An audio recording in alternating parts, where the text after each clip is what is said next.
He's had his highs, he's had his lows, and he's had his in-betweens. It's the films of M. Night Shyamalan tonight on Reel to Reel Talk.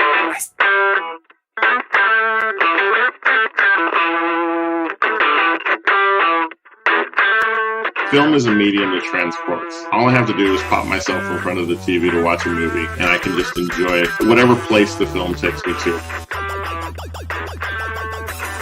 Movies have always been an escape. It gives you a whole new world to be in. I have a rekindled love affair with movies.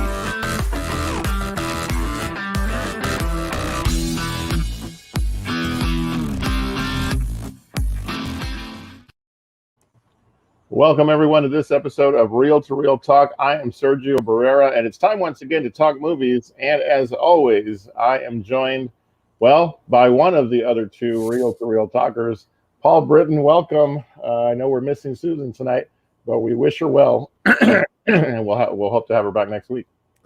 Absolutely. I know she's good like that, so I'm just going to go ahead and say, hey, Susan, you'll be checking this out.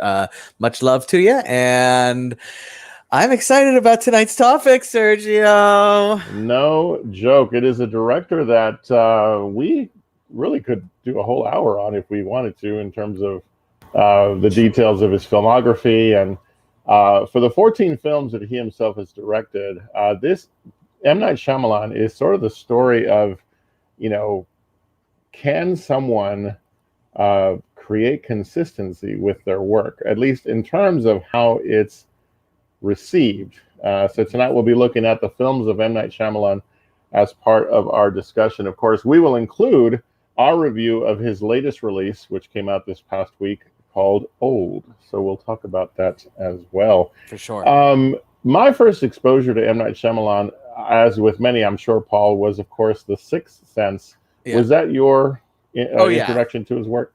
Oh, yeah, for sure. And even if you did happen to see Wide Awake or Praying with Anger before The Sixth Sense came out, your first experience was with The Sixth Sense, because there's no way you saw those two movies and were like, oh, the director is M. Night Shyamalan. Like, right. Sixth Sense was a phenomenon. I mean, let's just 1999, it was just the movie. It's it was just like one of those things that you remember seeing The Sixth Sense. It's just it was and if you were alive and going to see movies at the time, you remember the buzz about it. It was a phenomenon, and right, and deservedly so. Absolutely. And that's the thing. Tonight we'll discuss a bit of his filmography. Of course, we'll talk about The Sixth Sense and its effect, and what I think to be one of the sort of answers, so to speak, to how his films have played. But one thing I've noticed across sort of my experience is that people, again, they either love or hate his work. There are some films we'll talk about or mention tonight that people have panned completely, and the money has shown that they were not well received. And yet, I think there's some pretty good films there. I agree. Yeah. But overall, I think when he stays in his wheelhouse of filmmaking, whether well received financially or not, there is some good storytelling going on when it comes to his work. Yeah. If we start with The Sixth Sense, it's one of those things where, having seen it when it came out, it was, and again, against the entire filmography of his work now, it is kind of fun to recall how well the twist was received, not just by the audience, but myself as a lover of movies. Sure. And just, that moment of like, oh my God, how did I not see this? Sure. It was genuine. Talk a little bit, Paul, about your experience with The Sixth Sense and sort of how it made you feel at the time when you watched it. Well, I was an early adopter. That it was a movie that started out and then just gained a lot of steam. Just had a lot of staying power, just because people, it had such buzz about it. And but I saw it early because it had two things going for it. One was Bruce Willis, and at the time I would see anything that Bruce Willis was in, and it just didn't matter. I was excited for Bruce Willis. And two, it was released by Disney, and also at the time, like, I believe it was a Touchstone. It might have been Hollywood Pictures or even Miramax, but that whole thing was it was distributed by the Walt Disney Company. I for whatever reason, I just would go see their stuff more than just because of my obsession with Disney. But I just remember going seeing it open weekend and like, wow, that was just amazing. And I didn't see it a second time in the theater, but and I remember my thinking was, first of all, I hope people don't spoil it. Like, I hope it stays a secret. It did a good job of doing that. And secondly, I was like, I wonder if it'll hold up. And then when the DVD came out, I picked up the DVD and it was just like, yeah, this is, it's still really good. It still holds up. It's, it's like The Usual Suspects, which we've talked about before, where it's just like one of those movies where it has a great twist, but because of everything that leads up to it is still so good that it really holds up. It doesn't matter that it's coming. It's great. Right. Yeah. And therein lies the sort of the gift of M. Night Shyamalan, is that he is a good storyteller, whether or not the production itself reflects that is sort of the blessing and curse of his work.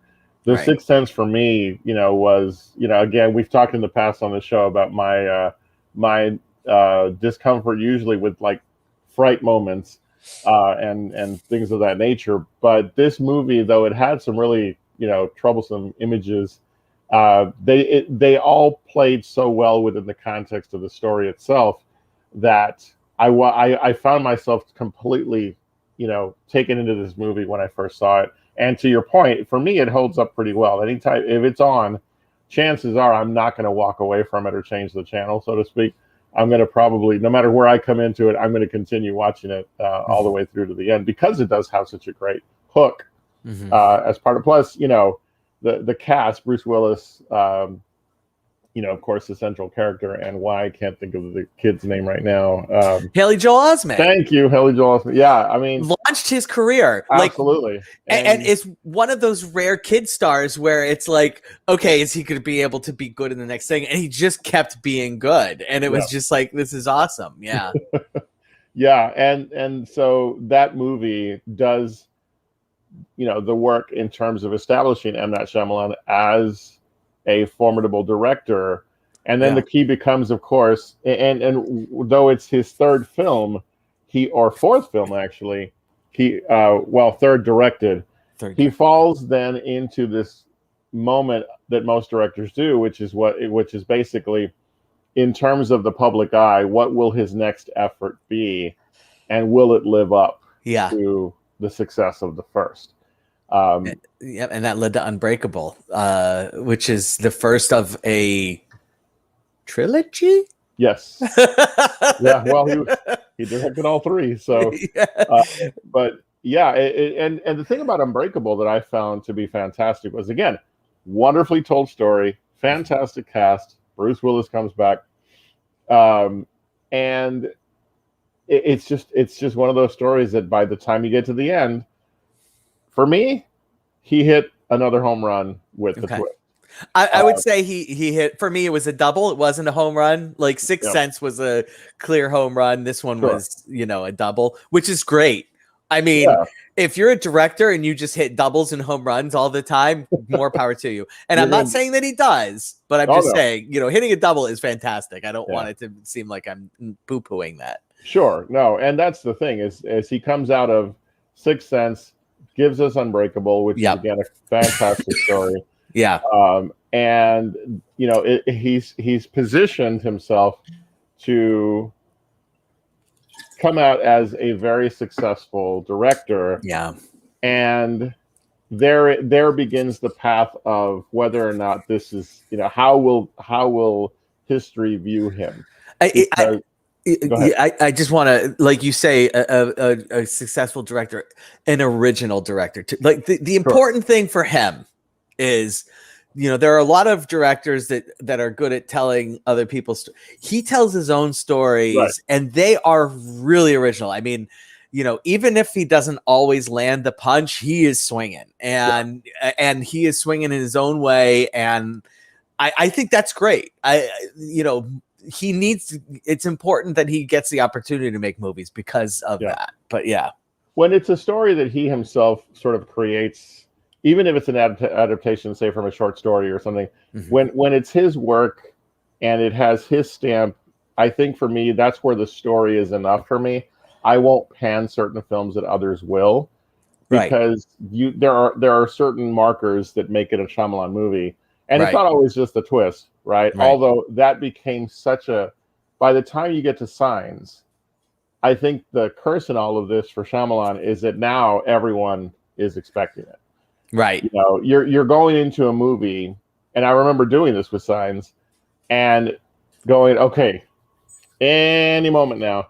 Right. And you're almost doing it too soon. Did you find that to be the case for yourself? So, yeah, and the thing with Signs is the first one. So it's interesting. I'm looking at his IMDb, and he I'm going to go really fast. Sure. With his first movies, the IMDb scores. So this is user, IMDb common folk. 8.1 stars, 7.3 stars. Signs gets 6.7. Village gets 6.5. Lady in Water gets 5.5. Happenings get 5. Last Airbender gets 4. I mean, there is a clear trajectory down. Right. And I think Signs was the first one where people had a valid way of saying, well, what's going on? Like, why? This is one where he came out swinging again, and it just there were a couple, like the whole water thing, that anytime, like even War of the Worlds, it's like, why do aliens not understand the concept of water? Like that's always problematic. And I still liked Signs, but it's the first one where I was kind of like, nah, okay. I mean, Unbreakable, I was like, yeah, this is great. Whereas Signs, I was like, yeah, I really enjoyed that.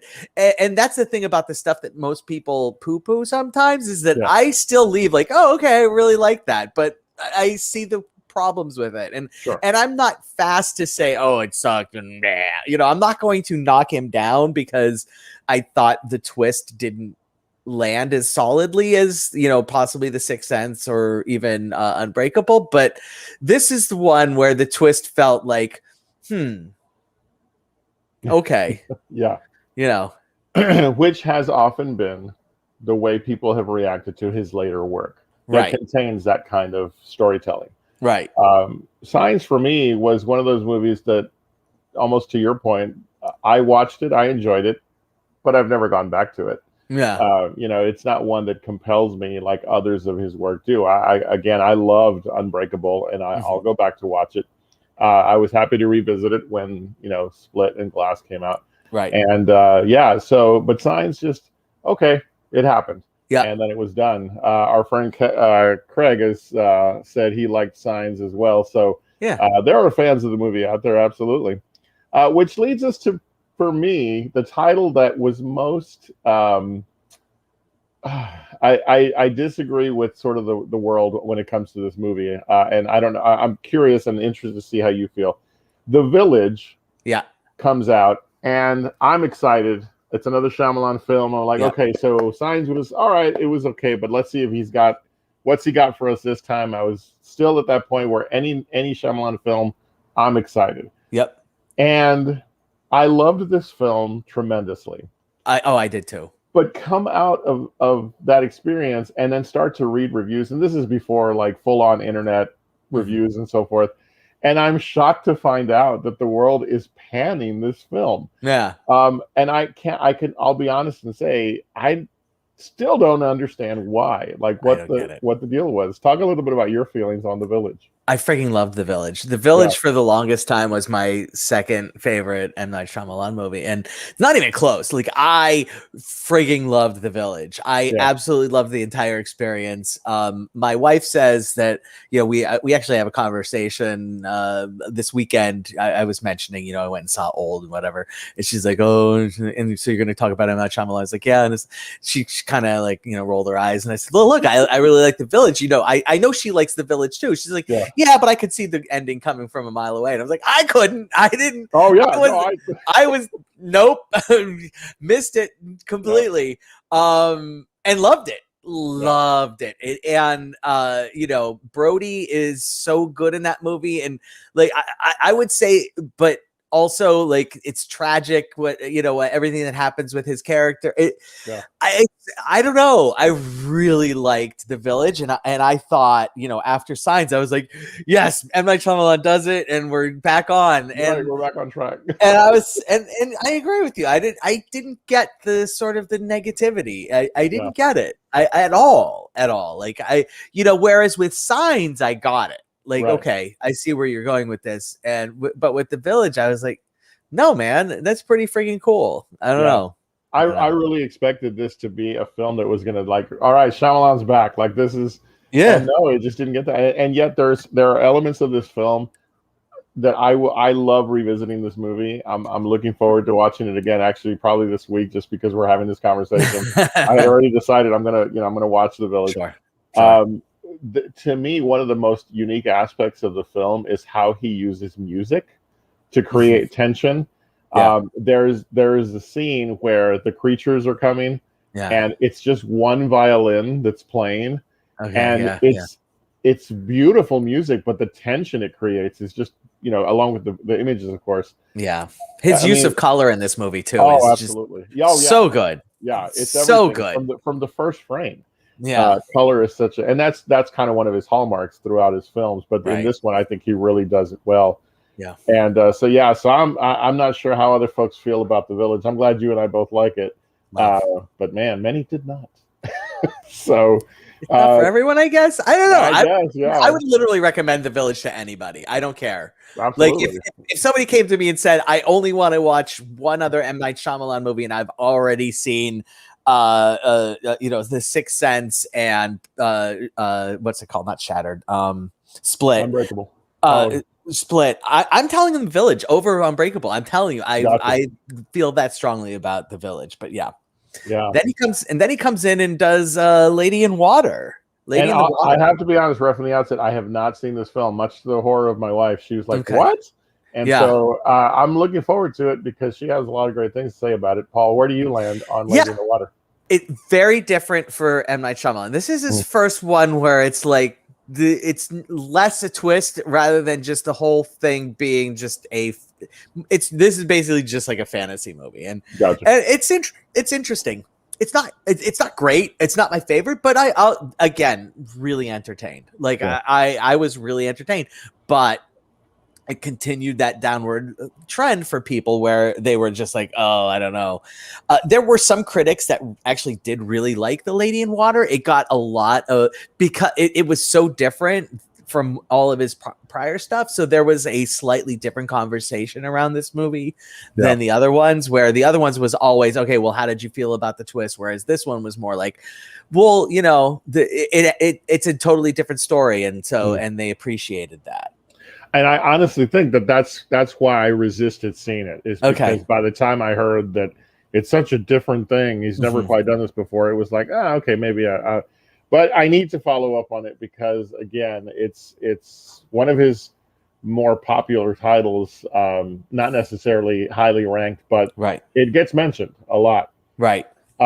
We get to 2008, and again, he's already on this sort of downward downward spiral trend, and we get to The Happening. I know I've seen it, but it wasn't memorable for me. So is that my issue? Yeah, I don't know. No, I don't. I get it, but I prefer The Happening to Signs. Like there was just I don't know. Maybe I just like nutty Marky Mark more than I like Nutty Mel Gibson or something. Yeah. I don't know. It's just I liked it. I don't I think know. I think what it was is there seemed to be such a heavy statement he was trying to make, Right. that it was like, that's not what I go to a Shyamalan film for. Okay. I guess. But he's not wrong. No, he's not. He's not. Yeah. The trees should totally kill us. I'm sorry. It was the only time in a Shyamalan film where, well, maybe not the only time, but it was one of those few times when I was like, oh, brother. Okay. By then the twist part was just like, okay, what are we talking about here? And so, and again, if we go back to the fact that this movie was 2006, I think? 2008. Yeah. I was in a very different movie watching space, I'll be honest. Yeah. I was a little more of a cynic when it came to movies that wanted to make statements. And so I didn't receive this one really well. And who knows? Maybe I should give it a second watch. I still bought the DVD. I don't know what to tell you. So he made a few extra bucks. Yeah. So. I've seen it more than Signs. I'll tell you that for sure. Okay. So yeah. I'll have to go back because I gotta say I probably should give it a different watch with different eyes. This one though, I would say, this isn't for everybody. Yeah, like that. This is one where I would definitely say, this is another one where, like with Signs, where it's like, okay, there's a twist, and it's like, meh. Yeah. We haven't yet talked about this, and we will probably a little bit later, especially when we do the review. But he's now deep into his trend of appearing in his own films. Right. And so I when we talk about old, at the very least, I do want to talk about that briefly. But we get to 2010. Yeah. What I think is probably known as his biggest flop. Yeah. The Last Airbender. Yeah. Again, I'm analyzing it for my own sort of movie fandom. This was, for me, him stepping way out of where he normally lands. Yeah. And trying to produce a film. And originally a trilogy was planned.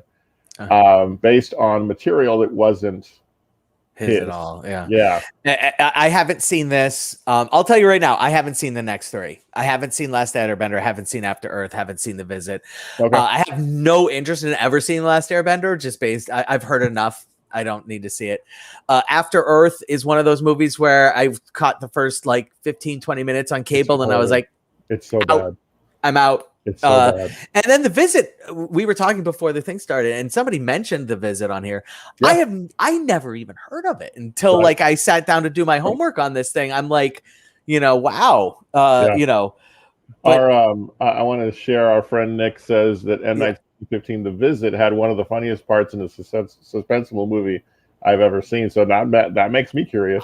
I am intrigued. I'm not gonna lie, that has me intrigued. So he goes 2010 to 2015 with 3 movies, 2 that are just absolutely panned and 1 that got 0 press whatsoever. Right. And then 2016 The Split comes, right? Yeah. And real quick, the last thought I want to give, because sure. After Earth, I was in for maybe 10 minutes and I was like, this is just horrible. Okay. And I couldn't finish it. The Last Airbender, I kind of enjoyed, but didn't really. And then when I saw the results, this was a $150 million movie that in the States made 131, just barely broke 300 million. So how he kept getting money to make movies after this film and after Earth, I was really surprised. Yeah. But yeah, then he starts to move back into familiar territory. Right. Especially because Split is a sequel of sorts. We don't find out. Yeah. Right. We come to find out. From the universe of Unbroken. Right, exactly. Yeah, he's starting his own universe. Right. And I frankly loved this movie. James McAvoy has long been in my list of actors I enjoy. What a talent. Extremely well received. This movie was, hey, he's back. M. Night Shyamalan can still make good movies, and very much so. I mean, I am not even it was absolutely oh my God, he still has it. Okay, we're back. And I didn't see it. I'll be honest with you. I did not see it in theaters. This was the time frame where I wasn't going to a lot of movies, had a kid, so I could, and I never had the opportunity to. And then I watched it this week, in preparation with this. Loved it. Had you not seen it till this week? Yeah. This. Oh, wow. Okay. This week. Yeah. This and Glass. So the visit, because I assumed you hadn't seen it either, just because I had never even heard of it. I caught Split and Glass. It was really good. Yeah, I liked Split a lot. It's actually my number 2 now after sliding just a little bit in above The Village. So yeah. The thing about Split was once you got to the twist, which was just I don't think it was twist as much as it was like, hey, there's something else coming. Yeah. Which was great.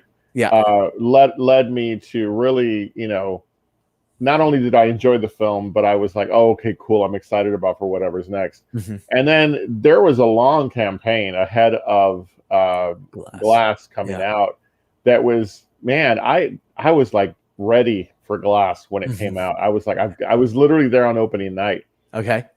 And I loved it. Cool. And when I came out of it, I was like, the story was so, like, the way it was all put together and the way it all resolved itself, I was like, equal parts heartbroken about the characters, equal parts like, what the hell? And it made me feel good about Shyamalan's work, and that it was being well received for the most part. So I loved it. I have to say I'm still like that. I watched Glass yesterday. Okay. And it's still sitting with me. I definitely it's not Split. It just doesn't have it gets spread thinner. Yeah. Because of all who's involved. So. Yeah. And I'm still trying to figure out, do I like the ending? It's one of those rare cases where it's just like the ending had an impact on me. I just don't know if it was a positive or negative one. Gotcha. I'm still trying to figure it out. I'll look forward to hearing what you resolve. Yeah, I mean, and I'm not talking about the ending, like what happened to the 3 characters, but sort of like the open and ended part where the 3 sort of side characters that were the cohorts of the main characters, they put the video out on the internet, it becomes viral, and it's like my question is that enough? And I just don't know. I don't know. I don't think it is, like, so it's like the problem is it's the problem with Signs where everything's leading up to something big and that just doesn't feel big enough. Right. And where M. Night Shyamalan's stuff doesn't work, preview or what are we talking? Spoiler alert. When M. Night Shyamalan stuff doesn't work to its most is when the reveal just feels not quite where you would want it to, like, not quite as big as what the movie is. If the reveal makes you go, what? Or, okay. Yeah, it's problematic. And that's the thing with the ending of Glass. Right. You're kind of left with, now what? Exactly. There's not that sort of stamp of like, this is the completion of a story. Right. And it's possible he's setting up for another movie where there's more, but I don't know that that's necessary. Right. I was going to say, I don't know that we need that. Like, I would have, and I don't think that just this viral video is enough to say, oh, shit happened and this Cloverleaf, mystery organization is going to have it come to them. Ha ha ha. Yeah. It's like, do they? Yeah. It's the universe building that felt like, do we really want this? Like, do we really want this to go further? Yeah. So, but still, again, a good return to form for him. And then he made Old. And he made Old. Yeah. And so here we are. So we begin our look at his most recent release that came out just this past week. The film is called Old. Yes. And it's got to go to theater to see it. Definitely. And so I did, and I will right from the outset say I saw it earlier today, about 11:30 this morning, and mainly because I was like, I want this fresh on my mind because I want to make sure that I judge Shyamalan on a full night's sleep, and and with time to soak in, but not. I didn't want days to pass. I was like, let me, because I knew we were going to cover his filmography. Yeah. The problem once again becomes you're watching a movie knowing that there's going to be something that's going to be a twist. Right. It will forever follow him on every single, at least from this guy, that when I start a Shyamalan film that is, portrayed by people as it's a return to form. Right. It's like, well, great. Now I know something's going to happen that's going to be. Right. This movie tries so hard with a concept that's kind of neat, but it's so slow. Yeah. So slow. Yeah. The pacing is such that by the time things start to happen, you're like, do I even want to be here? I don't know if I go that far, but I definitely like, can we get going?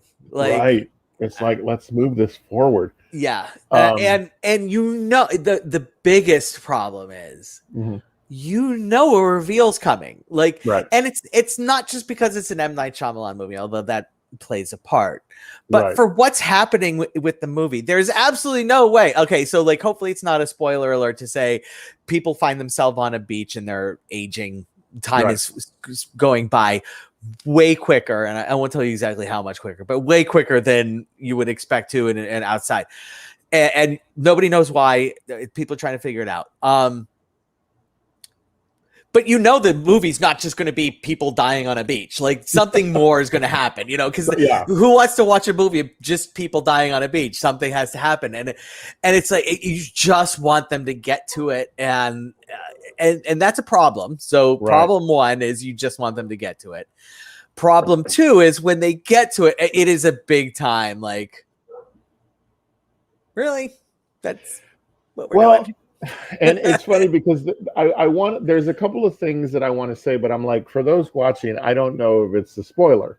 Right. Because Shyamalan tries to cure the issue of people expecting a twist. He made a huge effort in this movie to be like, how do I fix this? This notion that whenever people come into my film, they're going to be waiting for something. And he knows that. And there's a very clunky effort to try to beat that just doesn't work. Yeah.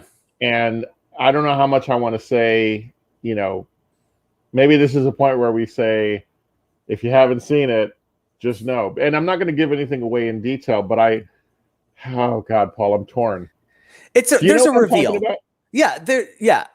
It's not just that there's a reveal. And there's the way, like, look, they have to get off the beach. Like, don't think for 1 second that, we're spoiling anything by telling you characters get off of the beach. Okay. Well, and I would even say there's a false reveal. There's a false reveal, then there's a real reveal, and then there's something else. And it's like, none of it is like, cool. It doesn't save the film. None of it is, cool. Yeah. None of it is, cool. Like, I was glad that it was done. Sure. Because here's the thing. While there are some very troubling moments in it, there are some very hard, there's some hard things to see because, again, the issue of age. Here's what I want to give it a little bit of love. Here's some of what I liked. Okay. No, yeah. Absolutely. I liked that there was an exploration in this notion of aging. There was because it's not just, it's aging. I don't know that I can say much more, but I loved how he used the exploration of rapid aging across so many different potential maladies, like eyesight and your sense of hearing. And,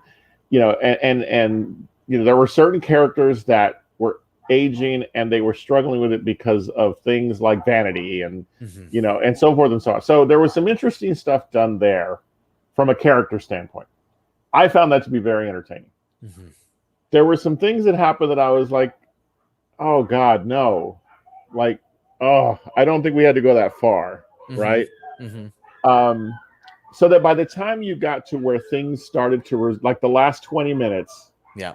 I was exhausted and I was like, can we just get to the twist? And that's a problem because I shouldn't want the twist because I know the movie's going to come to an end.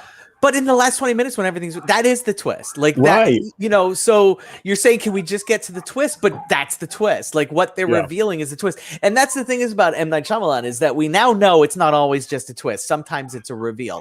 Like Split has a reveal. It doesn't have a twist. It has a reveal. Sure. What's the other one? I feel like Signs is also more of a reveal than a twist. Like there's not like a twist as much as a reveal. Gotcha. And so there's either a twist or a reveal. There's something's going to happen that is hidden throughout the movie, or a puzzle piece falls into place. And like one big puzzle piece, i.e. how they got off the island, is so lame. It's so lame. It's like, there has to be a better way to resolve that. And then also the other reveal of, the machinations that are happening behind the scenes is like, okay. Yeah. It was The Village all over again. Not The Village or The Happening. Cause I felt like it was more The Happening than The Village. Although I didn't like this as much as elements of The Village, but yeah. And off air, I'll tell you sort of what I meant by twist and then a twist. Okay. But yeah, no. And so again, I came out of this film going, all right, well, okay. Yeah. But I was there for it. Look, honestly, I did really enjoy the first two acts, even though it was kind of like belaborous at some point, at some times, getting through some of the things, but like, I really did enjoy it because, and I was like, okay, let's see what happens. Let's see what happens. And it was the third act that was just kind of I really like the kids. Often where the films that don't do well for him, that's where they sort of blow apart.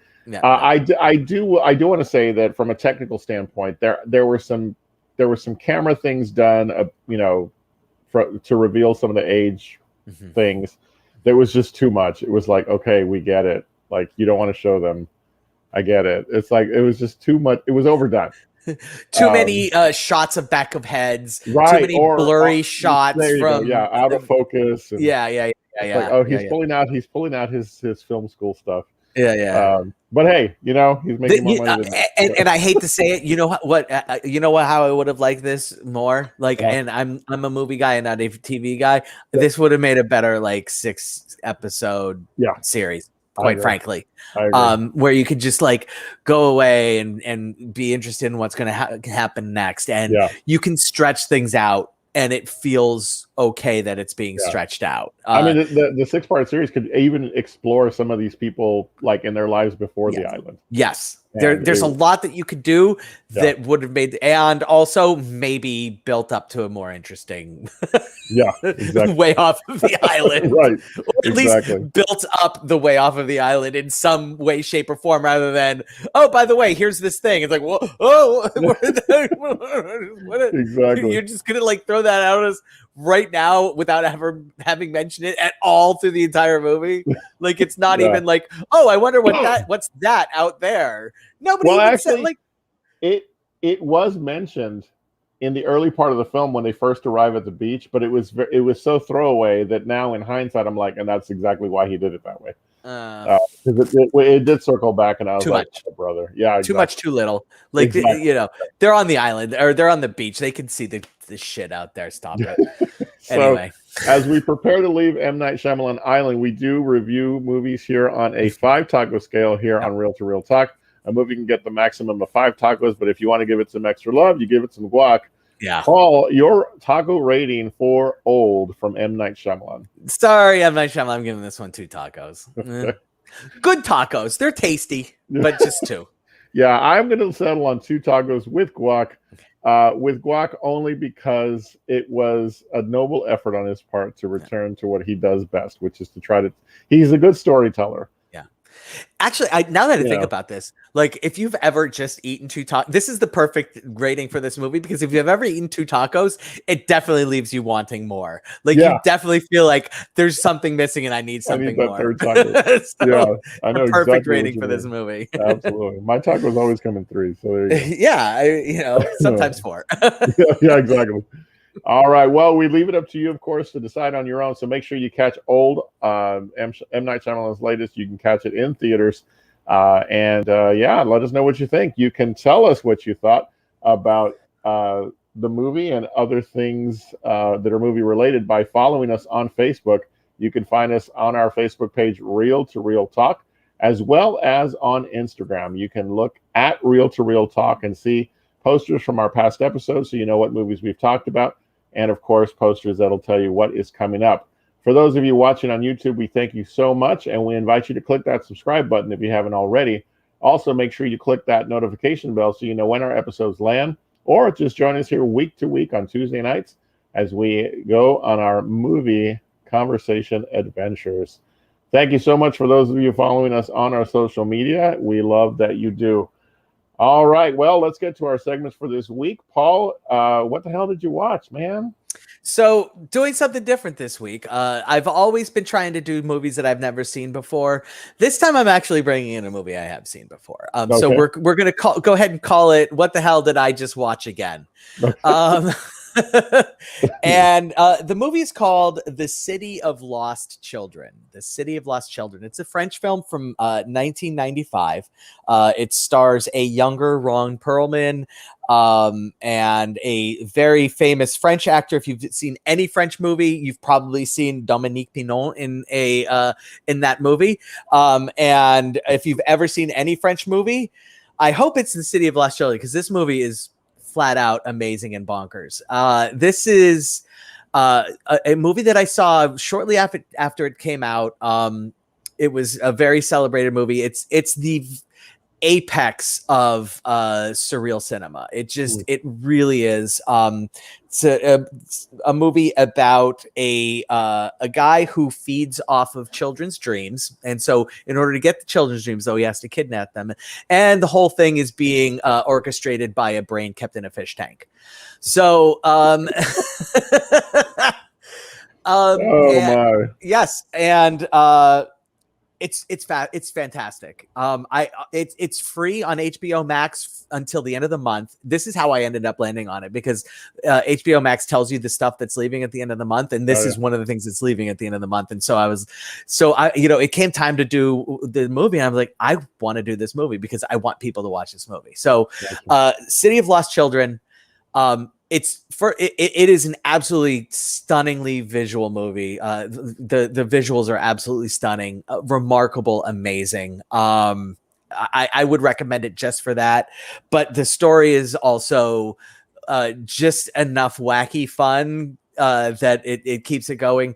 The third act falls apart a little bit. It has a hard time carrying its wackiness all the way through, but it's so much fun that you barely even like it, and still so visually beautiful that it's great. City of Lost Children. Please, HBO Max, you've got 4 more days. Check it out. Got it. City of Lost Children. Anytime you break out the word bonkers, Paul, I know it's something that's got to be watched. So yeah, like the movie I would compare it to that I've done here before is another French movie, which is Holy Motors. Just like weird and beautiful, and like some of it fascinating and some of it hilarious and some of it like just gut-wrenching, and it's got all of that. It has the whole gamut of emotions. Fantastic surreal movie. Check it out. Yep. All right, make sure you check it out, and make sure you come back week to week to find out what kind of bonkers films Paul is watching, because you will find some interesting stuff out there. So thank you, Paul, as always. Absolutely. All right. We will return with Susan Finally Saw, hopefully next week, as she will be back with us. So for now, we're going to go ahead and go to this week's Real-Time Rewind. I have been doing journalistic thrillers, and this week I want to talk about a movie called Spotlight. Spotlight won the 2015 Academy Award for Best Picture, kind of quietly. I don't know, Paul, if you saw it when it first came out. but I recently caught it about a year and a half ago, and boy, what a movie! There was a group called the Spotlight Team as part of the Boston Globe, and this movie chronicles their Pulitzer Prize winning articles and series that they wrote about the child molestation cases that were coming out of the Boston Archdiocese. And just which again, as I like to say, very talky, but Mark Ruffalo and cast do a wonderful job of telling a very, very compelling story. And it's one of those times when a movie just comes, all comes together between cast, direction, acting, superb dialogue, and it took home the Best Picture Oscar. And I did not know that. And so I was really, really moved by this film and loved it absolutely. So I just want to remind folks it's out there. Find Spotlight. You will not be disappointed. Yeah, and if you like watching Mark Ruffalo dial it up to 11, this is the movie for you. Yes, absolutely. Well, not the Hulk. So, absolutely. So make sure you catch it. It is a wonderful film. So that is this week's Real Time Rewind, which brings us to real quick reviews for this week. We have got a few. Yeah, Paul, we got a couple of extra for me. But we're going to start with one that is on Disney Plus. I'd like to start with Playing with Sharks. Sure. Just not at all what I thought it was going to be, and I was happy to say that it made me even happier than I knew it would. Yeah. This was a very sweet film. And not just sweet, it was, I learned a lot.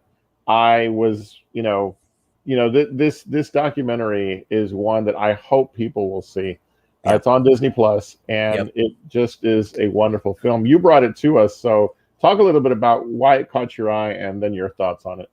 Well, so it's a National Geographic film. So one of the beauties of Disney Plus is I love its National Geographic leg. It's propped up on four legs: Disney, Pixar, Marvel, Star Wars, and then National Geographic. And this is just a strong entry into that National Geographic wing. And I will do everything I can to see as much National Geographic stuff that I can. Yeah. And it's just a fantastic, like you said, I was not entirely sure what I was expecting. And so it's the story of, oh boy, I don't have the movie. Valerie Taylor. Thank you. Valerie Taylor, who's a oceanographer, I guess you could say, or an ocean zoologist. Let's say that an ocean zoologist who, gets into it through means that are a little like, they mentioned in the movie that like most naturalists start by hunting. Like that's how a lot of them she was a champion spearfisher. Right. And then through doing that, she's like, yeah, I can't do this anymore. And I need to save these creatures. And it's a fascinating thing. And we get to see her. She's probably like 80, 90 now. And we see her today. And, the movie follows her journey immediately to go see, some old friends of hers and go for another dive in Fiji. I think it's Fiji. Yeah. And, but also then as she's getting ready to go do that, tells her backstory as well, using old, footage from, when, it was her and her husband were like in the same class as Jacques Cousteau. Like if you were in the business, it was basically the Taylors and Jacques Cousteau were like right on the same plane.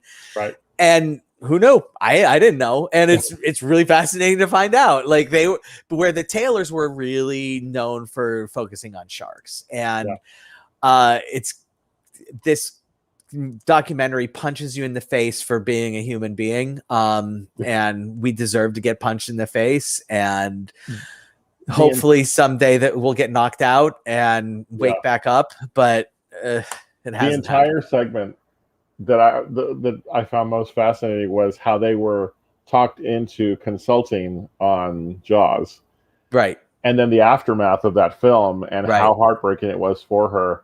That's the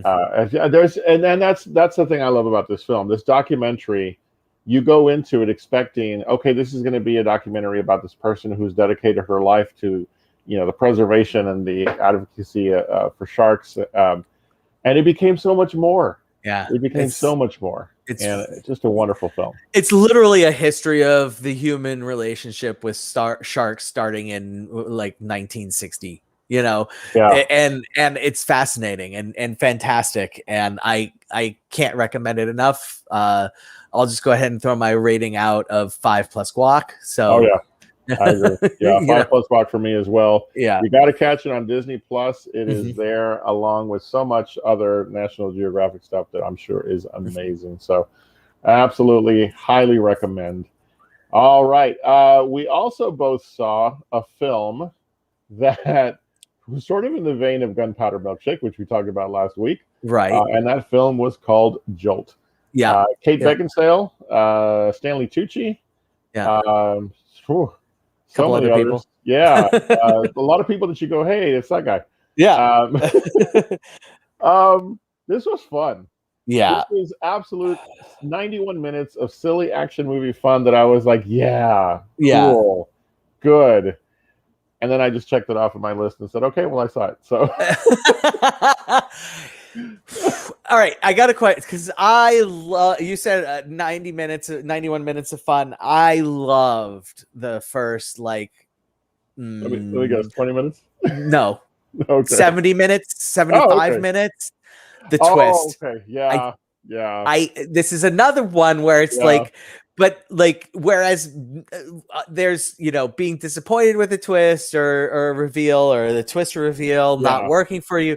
This twist / reveal sucked and I hated it.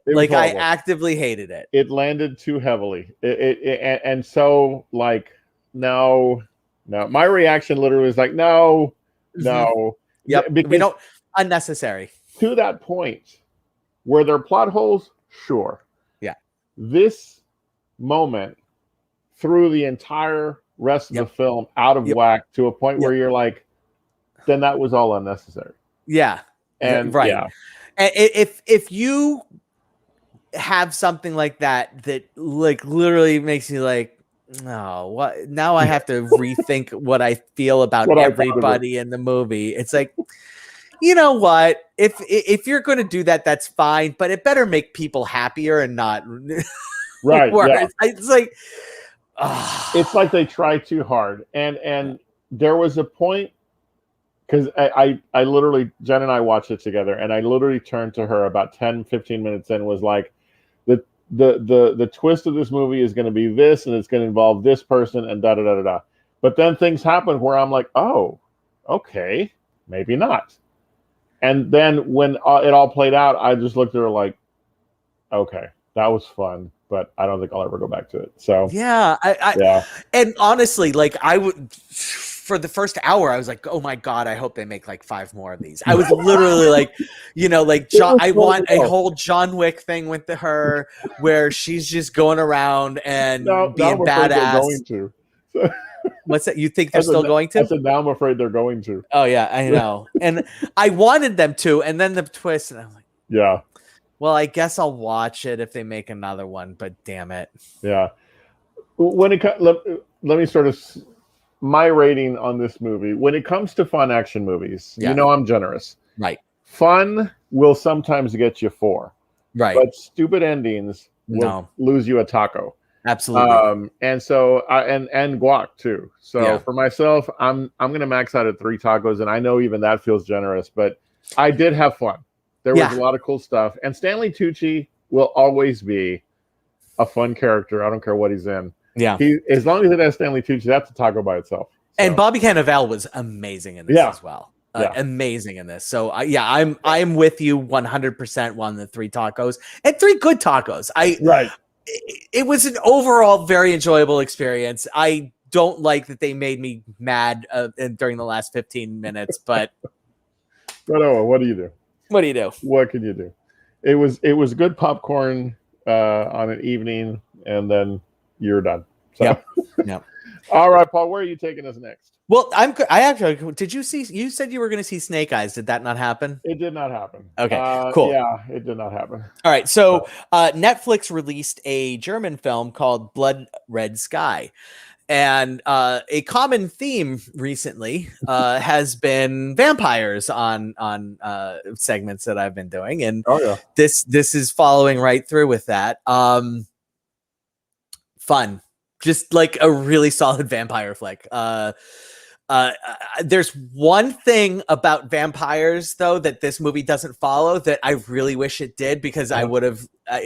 There's the whole thing in vampire mythos that you can't attack your maker type of thing, and this movie just puts that to the curb and says, no, screw you, you can. But that's all right. I guess it's okay. Just like a super fun airplane movie hijacking where there happened to have been a vampire on the plane, and the hijackers regret their efforts to hijack the plane. Before we came on, I said, "Is this vampires on a plane?" It is vampires on a plane. It is vampires on a plane. I love the title. I love the title. Absolutely. This one is more consistent throughout, but still gets to the 3 tacos. Like it never reaches Jolt's apex. Gotcha. Of 4 taco possibility, but it also does not end with me being mad. So that's good. That's good. So Blood Red Sky, 3 tacos. Gotcha. Yep. All right. And then lastly, just super fast. Speaking of movies made in 1999, Sixth Sense.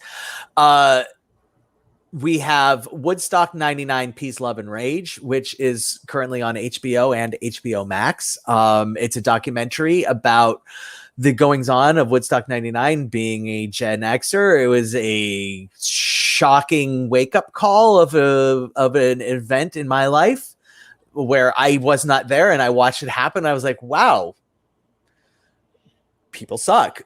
Yeah. and I mean that, like, this woke me up. When